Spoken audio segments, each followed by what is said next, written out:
بسم اللہ الرحمن الرحیم۔ ناظرین گرامی، آپ کے بچے بھلے آپ سے پوچھیں یا نہ پوچھیں، آپ انہیں یہ ضرور بتایا کیجئے کہ ہم فلسطین سے محبت کیوں کرتے ہیں۔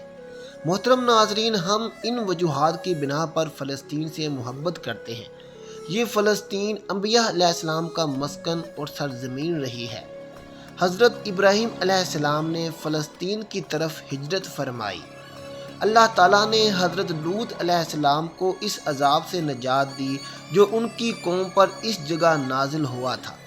حضرت داؤد علیہ السلام نے اس زمین پر سکونت رکھی اور یہیں اپنا ایک محراب بھی تعمیر فرمایا۔ حضرت سلیمان علیہ السلام اسی ملک میں بیٹھ کر ساری دنیا پر حکومت فرمایا کرتے تھے۔ چیونٹی کا وہ مشہور قصہ جس میں ایک چیونٹی نے اپنی باقی ساتھیوں سے کہا تھا، اے چیونٹیوں اپنے بلوں میں گھس جاؤ، یہی اس ملک میں واقع اسکلان شہر کی ایک وادی میں پیش آیا تھا، جس کا نام بعد میں وادی النمل یعنی چیونٹیوں کی وادی رکھ دیا گیا تھا۔ حضرت زکریا کا محراب بھی اسی شہر میں ہے۔ حضرت موسیٰ علیہ السلام نے اسی ملک کے بارے میں اپنے ساتھیوں سے کہا تھا کہ اس مقدس شہر میں داخل ہو جاؤ۔ انہوں نے اس شہر کو مقدس اس شہر کے شرک سے پاک ہونے اور انبیاء علیہ السلام کا مسکن ہونے کی وجہ سے کہا تھا۔ اس شہر میں کئی معجزات وقوع پذیر ہوئے، جن میں ایک کنواری بی بی حضرت مریم علیہ السلام کے بطن سے حضرت عیسیٰ علیہ السلام کی ولادت مبارکہ بھی ہے۔ حضرت عیسیٰ علیہ السلام کو جب ان کی قوم نے قتل کرنا چاہا تو اللہ تبارک و تعالیٰ نے انہیں اسی شہر سے آسمان پر اٹھا لیا تھا۔ محترم ناظرین، مزید آگے چلتے ہیں تو ہم کو پتہ چلے گا کہ یہ شہر ہمارے لیے کیوں ضروری ہے۔ ولادت کے بعد جب عورت اپنی جسمانی کمزوری کی انتہا پر ہوتی ہے، ایسی حالت میں بی بی مریم کا کھجور کے تنے کو ہلا دینا بھی ایک معجزہ الہی ہے۔ قیامت کی علامات میں سے ایک حضرت عیسیٰ علیہ السلام کا زمین پر واپس تشریف آوری اسی شہر کے مقام سفید منار کے پاس ہوگا۔ اسی شہر کے ہی مقام پر باب الدیر حضرت عیسیٰ علیہ السلام مسیح دجال کو قتل کریں گے۔ فلسطین ہی ارض محشر ہے۔ اسی شہر سے ہی یجوج ماجوج کا زمین میں قتال اور فساد کا کام شروع ہوگا۔ اس شہر میں وقوع پذیر ہونے والے قصوں میں سے ایک قصہ طالوت اور جالوت کا بھی ہے۔ فلسطین کو نماز کی فرضیت کے بعد مسلمانوں کا قبلہ اول ہونے کا اعزاز بھی حاصل ہے۔ ہجرت کے بعد حضرت جبرائیل علیہ السلام نے دوران نماز ہی حکم ربی سے حضور صلی اللہ علیہ وآلہ وسلم کو مسجد اقصی فلسطین سے بیت الکعبہ شریف مکہ مکرمہ کی طرف رخ کرا گئے تھے۔ جس مسجد میں یہ واقعہ پیش آیا وہ مسجد آج بھی مسجد قبلتین کہلاتی ہے۔ حضور اکرم صلی اللہ علیہ وآلہ وسلم معراج کی رات آسمان پر لے جانے سے پہلے مکہ مکرمہ سے یہاں بیت المقدس یعنی فلسطین لائے گئے۔ سرور عالم صلی اللہ علیہ وآلہ وسلم کے اقتداء میں انبیاء علیہ السلام نے یہاں نماز ادا فرمائی تھی۔ اسی طرح فلسطین ایک بار پھر سارے انبیاء علیہ السلام کا مسکن بن گیا۔ حضرت ابو ذر رضی اللہ تعالیٰ عنہ کہتے ہیں کہ میں نے رسول اللہ صلی اللہ علیہ وآلہ وسلم سے عرض کیا کہ یا رسول اللہ، زمین پر سب سے پہلی مسجد کون سی بنائی گئی تھی؟ تو آپ صلی اللہ علیہ وآلہ وسلم نے فرمایا کہ مسجد الحرام یعنی خانہ کعبہ۔ میں نے عرض کیا کہ پھر کون سی مسجد بنائی گئی؟ تو آپ صلی اللہ علیہ وآلہ وسلم نے فرمایا کہ مسجد الاقصی یعنی بیت المقدس۔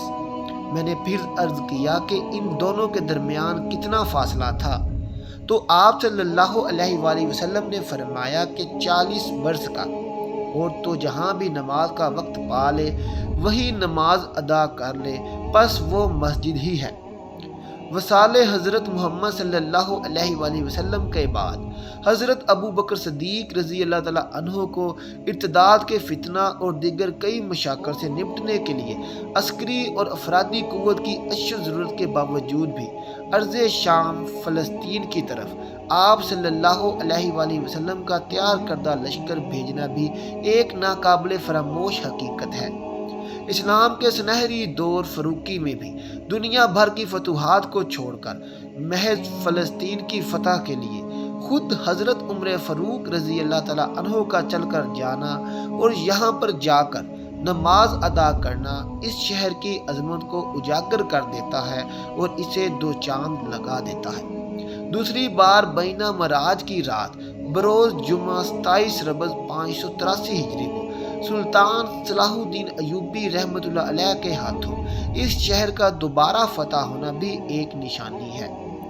بیت المقدس کا نام قدس قرآن سے پہلے تک ہوا کرتا تھا۔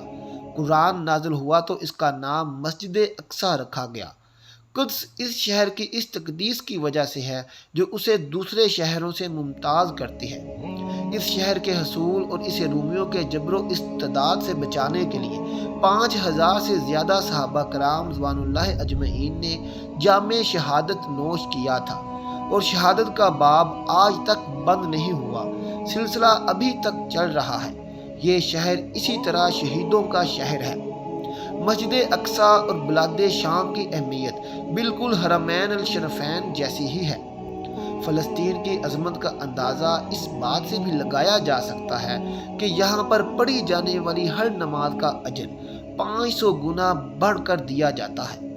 محترم ناظرین، یہ جو فلسطین ہے یہ ہم مسلمانوں کے لیے بہت ہی مقدس جگہ ہے، اس لیے ہمارے بچوں کو اس کے بارے میں علم ضرور ہونا چاہیے کہ ہم بحیثیت مسلمان اس کی آرزو اور تمنا کیوں کرتے ہیں، کیونکہ اس شہر کو انبیاء کا شہر بھی کہا جاتا ہے اور تمام رسولوں نے اس شہر کی عزت بھی کی ہے۔ لہذا میری تمام پیرنٹس سے گزارش ہے کہ اپنی اولادوں کو، اپنے بچوں کو بچپن ہی سے اس بات کے ضرور تلقین کروائیں کہ وہ شہر فلسطین کی مقدس کا اظہار اپنے دل میں ضرور رکھیں اور اس کو اپنے دوستوں میں بھی بتائیں، تاکہ فلسطین کی محبت ہم سب مسلمانوں میں اجاگر رہے۔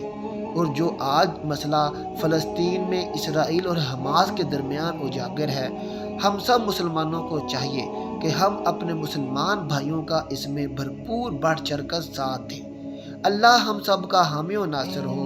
اللہ ہمیں نیک اعمال کرنے کی توفیق عطا فرمائے اور ہمیں ہر حال میں اسلام کی تکمیل کرنے پر عمل پیرا ہونے کی توفیق عطا فرمائے، اور ہمیں ہمارے مسلمان بھائیوں کی وہ جہاں بھی جس حال میں بھی ہوں ہمیں ان کی مدد کرنے کی توفیق عطا فرمائے۔ اللہ تعالیٰ ہمارا عمل، ہمارا کیا ہوا ہر عمال اپنی بارگاہ میں نیک نیتی کی بنا پر قبول اور منظور فرمائے۔ آخر میں محترم ناظرین، کمنٹ باکس میں ایک بار فلسطین کے بارے میں ایک کمنٹ ضرور کیجیے گا۔ اللہ سب کا حامی و ناصر ہو۔ اللہ حافظ۔